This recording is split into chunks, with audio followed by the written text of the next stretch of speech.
Hey guys, it's Miss Clark. I am doing the reading lesson for Tuesday, March 2nd, 2021. Let's get started. So, our I can statement is I can determine from whose point of view the story is being told. Okay, again, the same one from yesterday, but with a different story.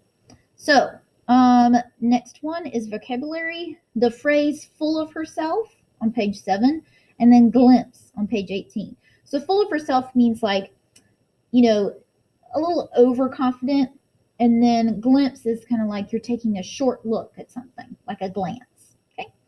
So I want you to think about point of view, right? So as you listen to the story, consider the point of view. Okay. Remember, today our goal is to determine the point of view from whom the story is being told. All right. So I want you to think about how does the point of view compare and contrast to the original story. Let's back up a little bit and talk about the original story of Little Red Riding Hood. Okay, so let's think about how does the original story of Little Red Riding Hood go? Okay, well, let's think about it. So Little Red Riding Hood is off to visit her grandma in the forest, right? She's got a basket full of goodies to take to her grandma, and her mom sends her on and tells her not to go off the path, but stay on the path in the woods. Don't wander off, okay? Well, Little Red Riding Hood's walking along. She kind of gets a little off track, starts looking at flowers, things like that, and then all of a sudden a wolf comes out. Okay, and the wolf tries to get her to go off the path, but she says no, and she just keeps going. So she ends up getting to Grandma's house, but he finds out she's going to Grandma's house and goes there, and either some story he either swallows Grandma or like puts her in a closet or something. So anyway, he dresses up as Grandma, gets in the bed, pretends like he's Grandma, and she's like, "Oh, Grandma, what big eyes you have!" And he's there, he's pretending he's the grandma. So she almost gets eaten, but then someone comes in and like rescues her. It's like a woodsman or something, and so the grandma gets rescued. In one story, the wolf ends up eating Grandma and Little Red Riding Hood, and a huntsman comes and cuts the wolf open, kills him, and they're all good. But that's the more like gory side of Little Red Riding Hood. But this one, let's see how this one compares. And this one is called Red Riding Hood Was Rotten. Okay, so Red Riding Hood was rotten. What does rotten mean? Something is rotten, it kind of means like it's spoiled, right? She's kind of, look at her face. It's like she's something else. All right, and this one is by Trisha Speed Sheskan. All right, honestly, Red Riding Hood was rotten. Chomp chomp. Oh, I'm sorry. I was just finishing my lunch. My name's Wolf, Big Bad Wolf. You may have heard the story of Little Red Riding Hood, about a girl and her granny. Seems everyone has. My tale is different. Did I say tale? I meant tale, like story. So once upon a time, I ran out of food, completely. The cupboards were bare, the freezer too, and I'd eaten every last vegetable and fruit in the garden. Every one. Other wolves might have lunched on little forest creatures, chipmunks, bunnies, squirrels, but I'm a vegetarian. That's right, I don't eat meat. Well, I try not to. I love apples. Honeycrisp, Pink Lady, Golden Delicious, any kind really. But sadly, it was a long time until apple harvest. Hadn't eaten in weeks. My stomach growled and howled. It moaned and groaned. It even roared. Then my nose took over. Sniff, sniff. I took a whiff. What was it? A girl. Sniff, sniff. I took a whiff. What was it? Cake. Butter. In this forest? I had to investigate. Whoa. And there she was, Little Red Riding Hood. She looked as plump and juicy as a big, sweet apple. Little Red waved her cape. Isn't it pretty? She said. Yeah, I said. Aren't I pretty? She said. Was she admiring herself in that puddle? With this cape, she said, I'm even prettier than usual. Boy, someone sure was full of herself. My stomach growled.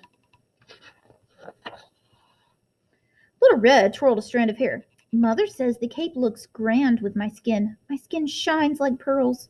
Or the meat of a ripe apple, I thought, licking my lips. Remember, I hadn't eaten in weeks. Time to chomp. But then Little Red said, I can't wait until Granny sees how pretty I am today. I'm bringing her cake and butter from my mother. My stomach howled. 2 meals, I thought. Granny for breakfast, Little Red for lunch, and cake and butter for dessert. Where does Granny live? I asked. Little Red pointed. Down there in the clearing, the brown house. I knew that house, and I had a plan. Seems like they always have a plan. Let's play a game, I said. Little Red smiled. I'm awesome at games. I bet you are, I said. You take this path, I'll take that path, and let's see who arrives at Granny's first. I will, she said. I'm the prettiest and the fastest. I bet you are, I said. My stomach moaned. Before it groaned, I ran. No one knows the forest like I do. I chose the shorter path. Sniff, sniff. I took a whiff. What was it? Apple air freshener? Tap, tap. I knocked on the door. Who's there? Called a voice. Your granddaughter, I squeaked. I brought you cake and butter from Mother. Door's open, Granny said. There's Granny right there. Like she's looking at herself in the mirror. Granny tugged at her nightcap. Green, she said. Isn't it pretty? Pretty like a Granny Smith apple, I thought. Aren't I pretty? Granny said. You must have heard the saying, the apple doesn't fall far from the tree. Well, it's true. Chomp, chomp. I had to eat her. Oh, wait, my stomach roared. What's that noise? Granny asked. Chomp, chomp. I had to eat her. She was no Macintosh apple, but not too bad. I still felt hungry. I thought he said he was a vegetarian. Tap, tap. Little Red knocked on the door. Who's there? I called out, crawling into Granny's bed. Your granddaughter, Little Red said. I brought you cake and butter from Mother. Door's open, I said. Little Red walked in and caught a glimpse of herself in the mirror. Isn't my cape pretty, Granny? She said. Aren't I pretty? I clenched my teeth. Granny, Little Red said. What deep, dark eyes I have. I said, the color of apple seeds. Granny, she said, what perfect ears I have. I said, shaped like sharply cut apple slices. Granny, she said, what pretty red lips I have. I said, red delicious. Granny, she said, what lovely skin I have. Chomp, chomp. I ate her up. What can I say? Things look different when you're hungry. She was no Fuji or Crispin apple. In fact, to be honest, she was a bit rotten. But she was better than nothing. Plus, I got dessert. The end. So then it says up here the same thing. It says, read a classic version of Little Red Riding Hood. Now look at the Big Bad Wolf's version of the story. List some things that happened in the classic version that didn't happen in Wolf's version. Then list some things that happened in Wolf's version that didn't happen in the classic. How are the two versions different? If it had been apple season, do you think Wolf would have eaten Little Red and her grandma? Why or why not? All right. So that's the end of that. And now you're going to do the same thing as you did yesterday, where you're going to do a multiple perspectives page. And